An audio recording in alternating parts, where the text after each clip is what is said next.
छात्रों, मैं मनीष कुमार, उच्च माध्यमिक शिक्षक, जसवंत उच्च विद्यालय खिजरसराय से मैं आपके लिए अर्थशास्त्र का पाठ लेकर आज गया गाइडेंस फेज 3 के मंच पर सामने हूं।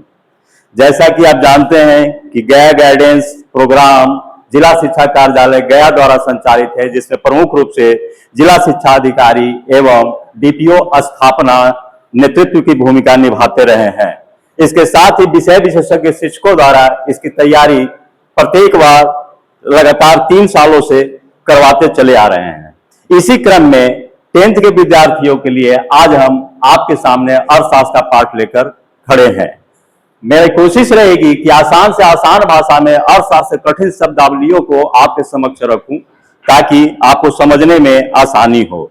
तो आप ध्यान देंगे, आपके जो SCERT के सिलेबस है उसके अनुसार 10th कक्षा का पहला पाठ अर्थव्यवस्था एवं इसके विकास का इतिहास है। छात्रों, सबसे पहले मैं आपको बताना चाहता हूं कि ये जो शब्द है अर्थव्यवस्था, ये अर्थव्यवस्था को बहुत लोग अर्थशास्त्र समझते हैं, जबकि अर्थव्यवस्था और अर्थशास्त्र में अंतर है जो आपकी पाठ्य पुस्तक में इसकी चर्चा नहीं है। अर्थशास्त्र सिद्धांतों की व्याख्या करती है और अर्थव्यवस्था व्यवहार की व्याख्या करती है। जैसे आप भौतिकी शास्त्र में पढ़ते हैं त्वरण के परिभाषा को कि वेग में परिवर्तन की दर को त्वरण कहते हैं, और इसके आधार पर भारत, इंग्लैंड, अमेरिका में रेलवे इंजन का निर्माण किया जाता है स्पीड के आधार पर। तो यहां 2 तरह की बातें हुई। वेग में परिवर्तन की दर को हम त्वरण तो जरूर कहते हैं, और ये जो सिद्धांत है ये इंग्लैंड में भी पढ़ा जाएगा, अमेरिका में भी पढ़ा जाएगा, यूरोप के हर देश में पढ़ा जाएगा, एशिया में पढ़ा जाएगा।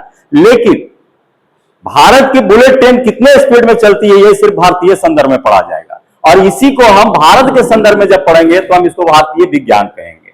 ठीक उसी तरह अर्थशास्त्र के कुछ सिद्धांत होते हैं, जैसे कि लॉ ऑफ डिमांड को हम कहते हैं कि जब वस्तु की मूल्य ऊंची होगी तो मांग नीची होगी, और जब मूल्य नीची होगी तो मांग ऊपर होगी। ये पूरे वर्ल्ड के लिए लागू है, ये सिद्धांत है। लेकिन जब हम ये कहते हैं कि भारत में चावल का मूल्य क्यों बढ़ गया और इसकी डिमांड की स्थिति क्या है, इसको जब हम स्टैटिस्टिकल डाटा से प्रूव करने की कोशिश करते हैं, तब यह भारतीय अर्थव्यवस्था की घटना कहलाएगी। यानी अर्थशास्त्र सिद्धांत है और अर्थव्यवस्था व्यवहार है। इसी कारण है कि इसे हम अप्लाइड इकोनॉमिक्स भी बोलते हैं। तो यहां आपके सिलेबस में इस किताब का नाम अर्थशास्त्र दिया है, लेकिन मूल रूप से पढ़ना है अर्थव्यवस्था। तो हम देखें इसमें आगे क्या पढ़ना है। तो आपके जो सिलेबस में है उसके अनुसार अर्थव्यवस्था के बारे में कहता है कि हम अपने जीविका उपार्जन के लिए जो भी कार्य करते हैं वो तमाम अर्थव्यवस्था के अंतर्गत आते हैं। यानी जीविकोपार्जन से संबंधित तमाम क्रियाओं का सम्मिलित रूप ही अर्थव्यवस्था है। तो यहां इस फिगर में आप देखें, विभिन्न तरह के कार्य है, वैज्ञानिक कार्य है, मजदूरी का कार्य है, खेती का कार्य है, यहाँ हल बैल लिए हुए किसान है, उद्योग का कार्य है। हमें से प्रत्येक व्यक्ति इसी कार्य को किसी न किसी रूप में संपादित करता है, इसी में से कोई कार्य करता है। निश्चित तौर पर हम सारे के सारे अर्थव्यवस्था के अंग हैं। अब हम आगे देखें कि ये इसकी परिभाषा क्या दी जा सकती है और इसका विकास का स्वरूप क्या है। तो परिभाषा पर पहुंचने से पहले हम ये देखें कि भारतीय अर्थव्यवस्था की ऐतिहासिक पृष्ठभूमि क्या रही है। तो जब ऐतिहासिक पृष्ठभूमि पर गौर करते हैं तो हम ध्यान देते हैं कि इसकी भारत की अर्थव्यवस्था एक समय में दुनिया में सबसे मजबूत अर्थव्यवस्था थी। ये कब तक थी? तो इसके बारे में हम यही कह सकते हैं कि जब दक्षिण राज्यों का उदय हुआ, उस काल से लेकर के औरंगजेब के काल तक इसे सोने की चिड़िया कहा गया। दक्षिण राज्यों के उदय से भारतीय नौ परिवहन बहुत मजबूत रहा, और उस नौ परिवहन के दम पर समुद्रों पर मेरा राज रहा। दुनिया का जितना भी व्यापार होता था उन समुद्रों के माध्यम से होता था, और उन समुद्रों पर मेरा राज इस तरह रहा कि मैं आक्रामक देश की तरह उन पर अधिकार नहीं किया, बल्कि मेरी व्यापार नीति, मेरी वस्तुओं से, मेरे ज्ञान विज्ञान से प्रभावित होकर मेरे संस्कृति को उन्होंने स्वीकार किया। और इस तरह और हमारी जो है पूरब की ओर जो दक्षिणी चीन सागर से लेकर के ऑस्ट्रेलिया तक का जगह है, उसमें 69-79 द्वीप पूर्व की तरह आपको भारत के नक्शे में खड़े मिलेंगे या वर्ल्ड के मैप पर खड़े मिलेंगे। वो 79 द्वीप पर भारतीय संस्कृति फल फूल रही थी और मेरे ही सलाह को वो माना करते थे। अब उस नक्शे को यदि हम गौर से देखें तो हमें पता चलेगा कि वो दुनिया के 2 सबसे बड़े महासागरों को जोड़ते थे। एक प्रशांत महासागर और दूसरा हिंद महासागर। तो सारी व्यापार तो उसी रास्ते से होनी है। तो न तो मेरे आदेश के बिना व्यापार हो सकता था, और दूसरी बात थी कि भारत में खुद के तैयार माल पूरे दुनिया में जाते थे, यानी दोनों तरह से व्यापार पर हमारा कब्जा था। इस कारण इतिहासकारों ने लिखा है कि भारत का जो है ये दक्षिण राज्यों के उदय से लेकर औरंगजेब तक के काल तक जो भारत की व्यापारिक स्थिति थी वो वन वे ट्रैफिक की तरह थी। वन वे ट्रैफिक का मतलब है कि भारत से दुनिया में सामान जाते थे, लेकिन दुनिया से भारत में सामान नहीं आते थे। दुनिया से भारत में पैसा आता था और भारत से दुनिया में सामान जाता था। कार्ल मार्क्स ने अपनी किताब में लिखा है कि भारत एक अथाह सोना का गड्ढा था। भारत एक ऐसा अथाह गड्ढा था जहां दुनिया भर के सोने चांदी आकर फंस जाते थे, लेकिन निकलने का नाम नहीं लेते थे। तो इस तरह हम ये देखते हैं कि 1707 ईस्वी तक भारत बहुत ही मजबूत अर्थव्यवस्था वाला देश था, दुनिया का सबसे मजबूत अर्थव्यवस्था वाला देश था, और इसी कारण इसे हम सोने की चिड़िया कहते हैं। मैंने यहां उद्धृत कर दिया है। मैंने ये भी यहां दिखाया है कि धन प्रवाह दुनिया से भारत की ओर था और वस्तु प्रवाह भारत से दुनिया की ओर। इसका तात्पर्य यह है, ध्यान देंगे यहां पर, कि धन प्रवाह दुनिया से भारत की ओर था, मतलब हमारी सामान वो खरीदते थे और वहां से सोने और चांदी मेरे यहां कीमतों के रूप में भेजते थे, और मैं यहां से वस्तु उनको भेजता था। वस्तु प्रवाह भारत से दुनिया की ओर। और इतना भी आपको जो है जानकर आश्चर्य होगा कि भारत से जो सामान यूरोप जाता था, वहां 1 रुपए का सामान 22 गुने से 60 गुने ज्यादा कीमत पर बिकते थे। तो काफी उनको मुनाफा था। इस कारण भारत के सामान के दलाल पूरे वर्ल्ड में थे, जो यहां से सामान खरीद कर देते थे और मुनाफा कमाते थे। अब ये था कहां, मैंने चर्चा में कहा है, दक्षिणी चीन सागर से लेकर ऑस्ट्रेलिया तक पुल के रूप में 78 द्वीप। आप मैप में देखें इसको तो आपको स्पष्ट हो जाएगा। ये ध्यान दें, ये यहां पर भारत का ये जो चीन से सटा हुआ पार्ट है ऊपर जाता है, यहां से वियतनाम से लेकर मलेशियाई और ये तमाम इंडोनेशियाई द्वीप, ये बड़े बड़े कई द्वीप है, लेकिन इसमें 78 मेन द्वीप है बड़े, जो ये पूरे पुल का काम करते हैं। इधर आपका प्रशांत महासागर, इधर हिंद महासागर इसको जोड़े हुए है, यानी पूरे सामुद्रिक व्यापार पर मेरा अधिकार था। और 1707 के बाद जो स्थिति परिवर्तित हुई, जिसमें भारत, पूरा भारत एक देश न होकर कई छोटे बड़े राजाओं में विभक्त हो गया, और ये आपस में ही लड़ते रहने के कारण ये मुल्क कमजोर हो गया। रूढ़िवाद, धर्मांधता, गरीबी, अशिक्षा की लपटों ने धीरे धीरे इस देश को कमजोर कर दिया, और हमारी परिस्थिति ऐसी बन गई कि हम अंग्रेजों के गुलाम हो गए। इसका पीछे मूल कारण है, हालांकि जिस तरह का आपका स्टैंडर्ड है वहां पर ये बातें ज्यादा आपके दिमाग के स्तर के लिए सही नहीं होगी, लेकिन मैं हल्के रूप में समझाने की कोशिश करूंगा कि आपके प्रथम प्रधानमंत्री पंडित जवाहरलाल नेहरू, जिन्होंने 2 सबसे चर्चित किताब दुनिया में लिखी, एक का नाम डिस्कवरी ऑफ इंडिया और दूसरे का नाम ग्लिम्पसेस ऑफ वर्ल्ड हिस्ट्री, उन दोनों ने इस बात को रखा है कि इस मामले में अकबर भी, जो जिनको अकबर महान कहा जाता था और सबसे ताकतवर सम्राट कहा जाता था, वो भी दुनिया को समझने में नाकाम हो गए। उन्होंने सोचा इतनी बड़ी भारतीय भूभाग पर मेरा स्थल सेना तो सबसे मजबूत है ही, मुझे कोई कैसे कब्जा कर लेगा। इस कारण उन्होंने नौसेना पर नहीं ध्यान दिया, यानी समुद्र में नावों की संख्या वो नहीं बढ़ा पाए, जिससे हम समुद्री लड़ाकुओं से लड़ सके।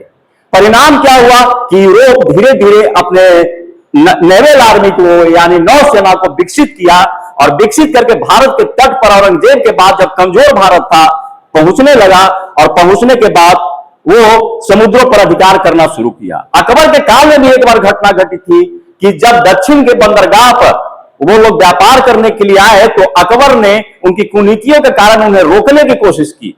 परिणाम क्या हुआ कि हिंदुस्तान से हज पर जाने वाले जहाज को उन पुर्तगाली नाविकों और डच नाविकों ने भयंकर उसमें लूटपाट मचाई, और उस लूटपाट के कारण अंत में अकबर को छोटे से क्षेत्र में उनको व्यापार करने का परमिशन देना पड़ा। तो एक तरह से नौसेना के मामले में अकबर थोड़ा फेलुअर साबित होते हैं। अगर वो सूझबूझ का वहां भी परिचय लिए हुए होता तो शायद 1757 में पलासी के युद्ध में भारत का 1/3 भाग गुलाम नहीं होता, और गुलामी 1757 से 1947 तक नहीं होती।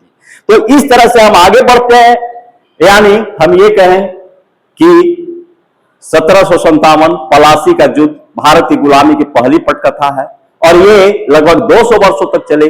1947 में 15 अगस्त 1947 को हम आजाद हुए, लेकिन इस बीच के काल में भारत की अर्थव्यवस्था बहुत जर्जर हो गई। और इस जर्जरता का कारण क्या था, जरा सा उस पर भी चर्चा कर लेनी आवश्यक है, क्योंकि ये पहली क्लास है और पहली क्लास में हम ज्यादा प्रत्येक फैक्ट को टच न करके पृष्ठभूमि को समझें तो वो ज्यादा बेहतर होगा, जो आगे के पाठ को आपके लिए आसान कर देगा। तो इस पर हम ध्यान दें कि वो हुआ घटना क्या घटी थी। ऐसा नहीं था कि सामंती प्रथा पहले नहीं थी, सामंती प्रथा मुगल काल में या हिंदू राजा काल में नहीं था, ऐसी बात नहीं, वहां भी था। एक नव सामंती प्रथा अंग्रेजों ने विकसित की। पहले के सामंती प्रथा में क्या था कि जमीन का मालिक किसान था, और कार्नवालिस के शिफ्टिंग के बाद, यानी कार्नवालिस ने जो बंदोबस्ती तय की, इसमें जमीन का मालिक सरकार को कर दिया गया। दूसरा अंतर यह था कि पहले के सामंती प्रथा में किसान उपज का एक भाग देता था लगान के रूप में, संभवतः वह 1/6 होता था। लेकिन कार्नवालिस ने शिफ्टिंग में क्या किया कि उपज हो या ना हो, जमीन के आधार पर लगान वसूली शुरू कर दी, और वो लगान वसूली नगद रूप में होने लगा। यानी किसान को अगर अन्न न भी उपज रहा है तो लगान देनी है। कृषि अर्थव्यवस्था की रीढ़ की हड्डी टूट गई इससे, बहुत सारे किसान बेघर हो गए, जमीनें बेचनी पड़ी लगान चुकाने के लिए, और अगर लगान नहीं चुकता हो रहा था तो सरकार जमीन ले रही थी, मालिकाना हक चूंकि नहीं था, और पहले के काल में मालिकाना हक था, यह फर्क पड़ा। दूसरी तरफ उसने क्या किया कि धीरे धीरे जब नीदरलैंड में आजादी की लड़ाई लड़ी गई और फ्रांस में क्रांतियां हुई, तो वहां से सूती वस्त्र और रेशम वस्त्र बनाने वाले लोग इंग्लैंड में शिफ्ट हुए और उनका सूती और रेशम वस्त्र डेवलप हुआ। तो यहां अंग्रेज हमारे सूती वस्त्र पर काफी टैक्स लगाने लगे और अपने सूती वस्त्र को काफी सस्ता यहां बेचने लगे।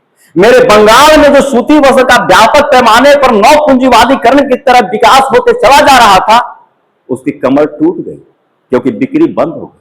कहा जाता है कि बंगाल के कारीगरों का अंग्रेजों ने हाथ काट लिया था। ऐसा नहीं है कि हाथ काट लिया था, हाथ काटने का मतलब होता है रोजगार छीन लेना। उनके कपड़े सस्ते हो गए, हमारे कपड़े महंगे हो गए, मेरे कपड़े बिकने बंद हो गए, हमारे उद्योग धंधे ठप होते गए।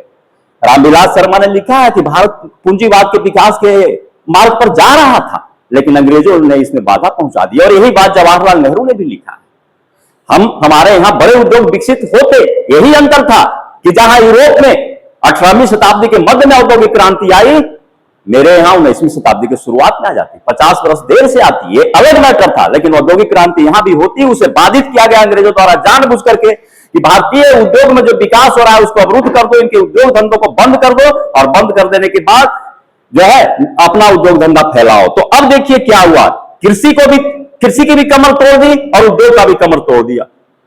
तो इससे भारतीय लोगों के, भारत के निवासियों के बीच में जो है भयंकर दरिद्रता और बचत की अभाव होने लगी। परिणाम क्या हुआ, कुपोषण, अशिक्षा, धर्मांता, आपस में टकराव, छुआछूत, भेदभाव, तमाम संकीर्णताओं से हम घिरते चले गए। हम दुश्मन से लड़ने के बजाय आपस में ही लड़ने लगे। हम शुद्धिकरण, जब तलवार चलाने की बारी थी तो हमने ये तय करना शुरू कर दिया कि पहले ये तो तय हो जाए कि देश मेरा है कि तेरा। अगर ये तय हो जाएगा कि देश मेरा है तो मैं इसके लिए लड़ूंगा, और अगर ये तय नहीं होता है तो मैं क्यों लड़ूं। तुलसीदास की एक पंक्ति रामचरितमानस में है जो जिसका भाव है कि राजा कोई मिल जाए हम तो चेरी के चेरिए कहलाएंगे ना। जनता में ये भाव मरने लगी कि हम भी यहां के नागरिक हैं, क्योंकि सत्ता बदलती थी, लोग बदलते थे, सिंहासन पर बैठे लोग बदलते थे, लेकिन आम जनता की स्थिति नहीं बदलती थी। इस कारण जनता भी निराशा के घेरे में जाने लगी, और इसका परिणाम क्या हुआ कि कहीं राष्ट्रीय आंदोलन तरीके से खड़ा नहीं हो पा रहा था, जिससे हम अंग्रेजों को आते ही निकाल बाहर कर देते। क्योंकि राज भारत का मतलब चंद राजा रह गए, राजा महाराज नवाब, इन्हीं के नाम से भारत था, जनता के नाम से भारत लगता था कि वो लगभग शुरुआती अंग्रेज के आने के शुरुआती काल में छूट चुका था। यह हमारी देश की कमजोरी रही, और इस कमजोरी का फायदा उठाकर अंग्रेज यहां पांव पसारते रहे। लेकिन आखिर एक दिन हमें जागना था, सारे लोगों को एहसास हुआ कि नहीं, यह हिंदुस्तान मेरा है, और हमने अमेरिकी संविधान के उस प्रथम पंक्ति को लिया जहां हम अमेरिका के लोग के जगह पर हमने हम भारत के लोग का निश्चय किया, ताकि यह दिखाता है कि यहां कोई व्यक्तिगत राजा महाराजा इस देश का मालिक नहीं है, बल्कि जनता मालिक है। उसको एहसास कराया गया कि इस देश का विकास होगा तो तुम्हारा भी विकास होगा। और भारतीय संविधान की प्रस्तावना में लोकतंत्रवादी, समाजवादी, पंथनिरपेक्ष गणराज्य बनाने की चेष्टा की गई और उसकी पूर्ण वकालत की गई। और वकालत ही नहीं, इसे भारतीय संविधान की आत्मा का दर्जा दे दी गई। नौकरियों में, शिक्षा में, स्वास्थ्य में सबकी भागीदारी तय की गई। तब 15 अगस्त 1947 को देश के आजाद होने पर सरकार से लेकर जनता तक ने इसके विकास में भागीदारी निभानी शुरू कर दी। इसका परिणाम क्या हुआ कि 75 वर्षों के निरंतर प्रयास के बाद आज भारत दुनिया की तीसरी से पांचवी सबसे बड़ी अर्थव्यवस्था के रूप में मेरे सामने खड़ा है। अगर ये प्रयास हम नहीं करते, अगर इस तरह की भागीदारी जनता की तय नहीं होती, तो शायद आज भी हम उस अंधकार युग में जीते होते जो 1707 से लेकर के 1947 तक था। अब हम देखें इस अर्थव्यवस्था की पहचान क्या है, कैसे हम किसी अर्थव्यवस्था की पहचान कर सकते हैं। तो सबसे पहले है कि अर्थव्यवस्था का परिचय। इसमें जो आपके अर्थव्यवस्था की पहचान नामक उप चैप्टर में जो पॉइंट दिया है कि इसकी पहचान के कौन कौन से संकेतक हैं, उसमें ये संकेतक आपके पाठ्य पुस्तक में है। अर्थव्यवस्था का परिचय क्या होना चाहिए, दूसरा है अर्थव्यवस्था का विकास क्या होना चाहिए, विकास की माप एवं विभिन्न सूचकांक, बिहार के विकास की स्थिति, चूंकि बिहार भी भारतीय अर्थव्यवस्था का एक अंग है और बिहार की भी जो है अपनी अर्थव्यवस्था है। देश के आर्थिक विकास में बिहार की भूमिका, आप बिहार बोर्ड के छात्र हैं तो निश्चित तौर पर बिहार से प्रश्न होगा ही। मूलभूत आवश्यकताएं एवं विकास का संबंध एवं अन्य। अब हम इसको एक एक करके देखते हैं। अर्थव्यवस्था का परिचय क्या है, जैसा कि आपने पहले ही पढ़ चुका है कि 1707 से 1947 तक उपनिवेशवाद के जंजीरों में जकड़ा भारत था। तो उपनिवेशवाद के जंजीरों में जकड़ा हुआ भारत में अंग्रेजों की नीतियां जो थी वो फूट डालो और शासन करो की नीति थी, जिसका परिणाम क्या हुआ, परिणाम हुआ कि हम धार्मिक और जातीय संघर्ष को हमारे यहां बढ़ावा अंग्रेज देते गए और हमें कमजोर करते गए, हम उसमें उलझते गए। इसका परिणाम क्या निकला, धार्मिक और जातीय संघर्ष को बढ़ावा देने का परिणाम क्या निकला कि हम गरीबी, अशिक्षा, कुपोषण, आर्थिक विषमता, अंधविश्वास, कृषि एवं उद्योग का पतन के दौर से गुजरते गए। भयंकर गरीबी आई, कृषि और उद्योग को नष्ट होते आपने देख लिया। जब गरीबी है तो शिक्षा कहां से, अशिक्षा भी आई। कुपोषण तो तय है, जब भयंकर गरीबी है तो उत्तम खाना और उत्तम स्वास्थ्य कहां से हो सकता है। आर्थिक विषमता, अमीर अमीर होते गए, गरीब गरीब होते गए, जिससे भारत की खरीदारी शक्ति घटती गई। अंधविश्वास वो आज तक कुछ न कुछ कई जगहों पर बना हुआ है। और अंत में सबका कंक्लूजन निकला कि हमारा प्रोडक्शन सेक्टर बर्बाद हो गया, मतलब कृषि और उद्योग, क्योंकि उस समय सर्विस सेक्टर इतना डेवलप मेरा नहीं था। तीसरा सेक्टर जो होता था, अब एक तरह से ये क्या था, पूर्ण शोषण का साम्राज्य। अब हम जरा सा उपनिवेशवाद को जाने। यहां पर शब्द आया है उपनिवेशवाद का मतलब क्या होता है। एक मजबूत राष्ट्र एक कमजोर राष्ट्र को अपने अधिकार में कर लेता है और उसकी संपूर्ण व्यवस्था पर नियंत्रण कर लेता है। जब संपूर्ण व्यवस्था पर नियंत्रण कर लेता है तब आप पूछेंगे कि इसका अर्थव्यवस्था से क्या संबंध है। तो अर्थव्यवस्था संपूर्ण व्यवस्था का ही एक अंग है और अर्थव्यवस्था में जितने भी आर्थिक क्रियाएं होते हैं उन सब पर एक तरह से सरकार का नियंत्रण हो जाता है। तो जो मजबूत देश, जो पराजित देश है या कमजोर देश है, उसकी समस्त क्रियाओं पर नियंत्रण करता है तो उसकी आर्थिक क्रियाओं पर भी इसका मतलब नियंत्रण कर लेता है। और जब आर्थिक क्रिया पर नियंत्रण कर लेता है तो इस परिस्थिति को अर्थशास्त्र के माध्यम से हम उपनिवेशवाद की संज्ञा देंगे। अब यहां आपको दो शब्द टकराएंगे, एक ही अर्थ रखने वाले, साम्राज्यवाद और उपनिवेशवाद, दोनों एक ही अर्थ रखते हैं। साम्राज्यवाद का मतलब है कि जो देश किसी दूसरे देश पर अधिकार करता है तो शोषणकर्ता देश की ओर से उस व्यवस्था को साम्राज्यवाद कहा जाएगा। जैसे ब्रिटिश ने भारत पर कब्जा किया तो ब्रिटिश साम्राज्यवाद के अधीन भारत उपनिवेशवाद में, भारत उपनिवेश था, ब्रिटिश साम्राज्य था। जिस देश का शोषण हो रहा है उसके संदर्भ में हम उपनिवेशवाद बोलेंगे और जो देश शोषण कर रहा है उसके संदर्भ में हम साम्राज्यवाद बोलेंगे। आपके पाठ्य पुस्तक में इसकी चर्चा है। तात्पर्य यह है कि 200 वर्षों तक भारत उपनिवेश के रूप में रहा। अब हमें यह ध्यान देना है कि अर्थव्यवस्था का अर्थ क्या है। बहुत चीज इसमें विश्लेषण हम कर चुके हैं कि तमाम आर्थिक क्रियाएं जो हमें जीविकोपार्जन में मदद करती है उन क्रियाओं के सम्मिलित रूप को हम अर्थव्यवस्था कहते हैं। और इन क्रियाओं में क्या है, हम आप ये सब क्या करते हैं या आपके गार्जियन क्या करते हैं। तो आपके अभिभावक या तो खेती करते हैं या उद्योग में है या व्यापार करते हैं या बैंकिंग में काम करते हैं, बीमा में काम करते हैं, परिवहन व्यवस्था में काम करते हैं, संचार में काम करते हैं। इसी तरह ना हमारी आपकी जीवन जीविका चलती है इन्हीं क्षेत्रों में काम करके ना। तो ये सब अर्थव्यवस्था, ये सारे जो सेक्टर है ये सब मिला के ही सम्मिलित रूप से अर्थव्यवस्था होंगे। नीचे मैंने दे दिया है कि इन सारी संचालित क्रियाओं का सम्मिलित रूप एक देश के लिए अर्थव्यवस्था कहलाएगा। अब आगे हम देखें अर्थव्यवस्था के में मुख्य रूप से कितने कार्य होते हैं। अब ये कई कार्य थे, अब इसमें हम देखेंगे कि अर्थव्यवस्था में मुख्य रूप से 2 कार्य सम्मिलित यह रूप में, मैक्सिमम रूप में, लोगों की आवश्यकताओं की संतुष्टि के लिए वस्तुओं एवं सेवाओं का उत्पादन। हम जितने भी कार्य करें, चाहे बैंकिंग सेक्टर में काम करें, कृषि में काम करें, उद्योग में काम करें, हम किस लिए करते हैं? क्योंकि हमें वस्तुओं की आवश्यकता है। और वस्तुओं की आवश्यकता क्यों है? क्योंकि वस्तु में उपयोगिता है। वो उपयोगिता क्या करती है? वो उपयोगिता हमारी जरूरतों को पूरा करती है। यानी एक तरह से आवश्यकताओं की संतुष्टि के लिए जो हम के लिए ही वस्तुओं एवं सेवाओं का उत्पादन होता है। दूसरा, इन वस्तुओं एवं सेवाओं को उत्पादन करने के लिए ये 2 हाथ चाहिए, यानी व्यक्ति चाहिए, तो व्यक्ति को रोजगार भी मिलता है। तो दूसरा अर्थव्यवस्था का महत्वपूर्ण काम हो गया रोजगार प्रदान करना। और इन दोनों कार्यों को संपादित करने के दृष्टिकोण से जो अर्थशास्त्र में एकेडमिक भाषा में, अकादमिक भाषा में कहा जाता है कि सारी आर्थिक क्रियाओं के, यानी अर्थशास्त्र के भी हम कह सकते हैं, और आर्थिक क्रियाओं के भी कितने भाग हैं? तो इनको 5 भागों में बांटा जाता है। उपभोग, उत्पादन, विनिमय, वितरण, राजस्व। राजस्व को ही हम लोक कार्य करते हैं। पहले ये 4 ही था, और जब से वेलफेयर गवर्नमेंट हुई है और खास करके तीसरी दुनिया के देशों का उदय हुआ है, यानी 1947 से, या जब अमेरिका में महामंदी आई 1930 में, और किस जैसे बड़े अर्थशास्त्री ने सलाह दिया और इसका परिणाम हुआ कि ब्रेटन वुड्स सम्मेलन हुआ और 2 बड़े मौद्रिक संस्था का जन्म हुआ, अंतर्राष्ट्रीय मुद्रा कोष और वर्ल्ड बैंक। तब से किन्स की सलाह के आधार पर मंदी और स्थिति को दूर करने में सरकार की सबसे अहम भूमिका होती है। और सरकार की जो भूमिका होती है वो 2 कार्यों के माध्यम से होती है। एक, लोक आय और लोक व्यय। दूसरा, लोक आय क्या है? सरकार जनता से टैक्स लेती है। लोक व्यय क्या है? उसी टैक्स को जनता पर खर्च करती है ताकि आर्थिक विषमता दूर हो और जनता की क्रय शक्ति बनी रहे और मंदी दूर हो जाती है। इस लोक आय और लोक व्यय को सम्मिलित रूप से हम राजस्व में रखते हैं। यह हमारा 5वां कार्य है। यहां पर एक चीज ध्यान देना है, आपके सिलेबस में, आपके पाठ्य पुस्तक में इसकी ज्यादा चर्चा नहीं है, लेकिन एक चीज याद रखिएगा, प्रश्न पूछ सकता है, क्योंकि क्वेश्चन सेटर के माइंड में वो कभी भी आ जाता है। सारी आर्थिक क्रियाओं का आदि और अंत उपभोग है। हम उपभोग से ही शुरुआत करते हैं, उपभोग पर ही अंत हो जाते हैं। हमें एक छोटे बच्चे जन्म लेते ही रोने लगता है, उसे कुछ ना कुछ वस्तु चाहिए उपभोग के लिए, और उपभोग के लिए फिर क्या होता है? उसकी उपभोग की पूर्ति के लिए उत्पादन होता है।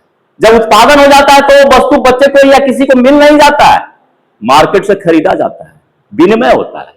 विनिमय हुआ तो मार्केट में बिकने के लिए आ गया, फिर भी हमें वो वस्तु नहीं मिल पाएगी। मेरे पास खरीदने की कैपेसिटी होनी चाहिए। तो खरीदने की कैपेसिटी कहां से होगी? जब देश की संपत्ति का बंटवारा विभिन्न लोगों के बीच में रहेगा, यानी वितरण के माध्यम से, इनकम का वितरण।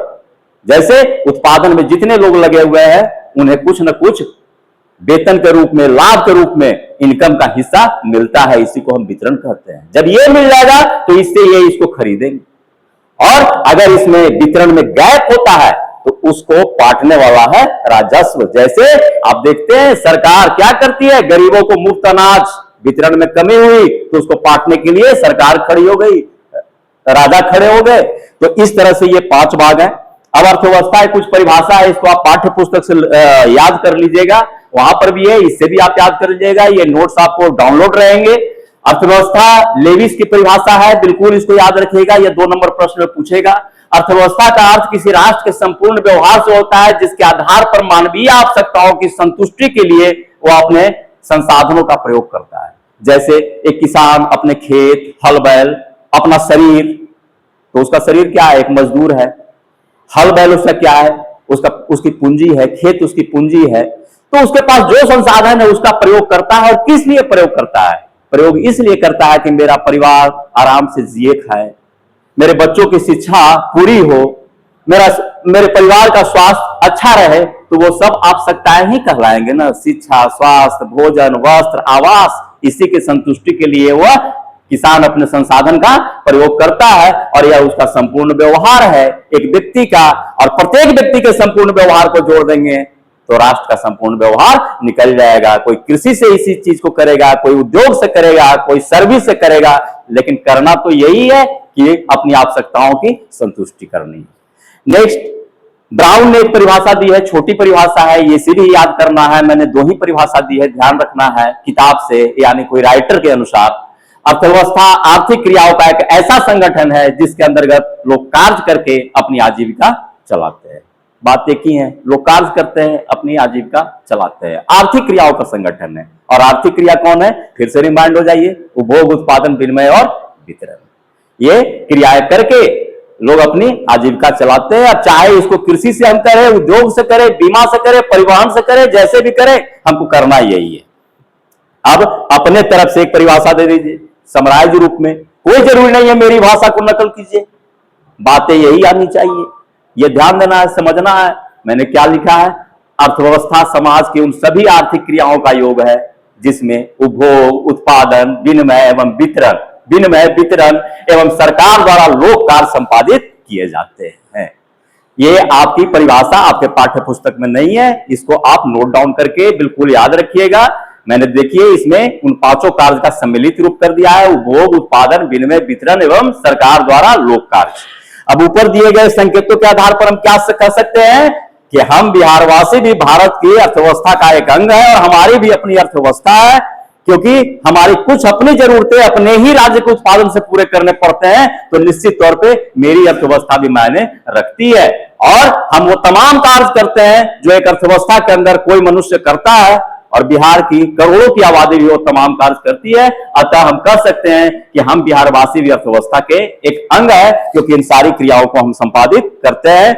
ये अब आपका पाठ आज का यही तक है। मैंने कुछ वस्तुनिष्ठ प्रश्न आपके लिए रख छोड़े हैं, मात्र 2 है इसमें, और आगे इस पाठ का अभी एक भाग पढ़ाया है, करीब 3 से 4 क्लास इसमें लगेंगे। इस पाठ में आपने ये देखिए, आप ये देखेंगे आर्थिक क्रियाओं का उद्देश्य क्या होता है, जीविकोपार्जन या मनोरंजन, दोनों, इनमें से कोई नहीं। जाहिर है मनोरंजन तो होगा नहीं, आपने शुरू में ही पढ़ा है कि जीविकोपार्जन, और जीविकोपार्जन के लिए जो कुछ भी हम करते हैं वो आर्थिक क्रियाएं कहलाती है। दूसरा है अर्थव्यवस्था के संदर्भ में आजीविका से संबंधित परिभाषा किसने दी थी? Marshall, Adam Smith, Brown, Keynes. अभी आपने देखा कि सेकेंड लास्ट परिभाषा जो मैंने बोला था वो ब्राउन की थी, ब्राउन से संदर्भित है। एक 2 लघु उत्तरीय प्रश्न है जो दोनों परिभाषा को हम याद करने के ख्याल से आपको दे दिया है कि आप प्रश्न हल करें और उसको याद करें। आर्थर लेविस की अर्थव्यवस्था क्या परिभाषा है, और अर्थव्यवस्था की एक सामान्य परिभाषा जो मैंने दिया था अपने सामान्य भाव से, अपनी सामान्य समझ से। एक दीर्घोत्तरीय प्रश्न है, ब्रिटिश शासन द्वारा भारत की अर्थव्यवस्था कि किए गए बदहाली की चर्चा करें। मैंने इस पर काफी डिटेल समझाया था, मेरे क्लास का शुरू का लगभग 10-15 मिनट उसी पर गया था। आप बार बार इसको सुने, रिपीट करें, और नहीं और उससे भी समझ में नहीं आता है तो नीचे प्रश्न गूगल ड्राइव में जो PDF रहेगा या मेरा वीडियो रहेगा उसमें आप YouTube पर जाकर के आप प्रश्न कर सकते हैं। धन्यवाद।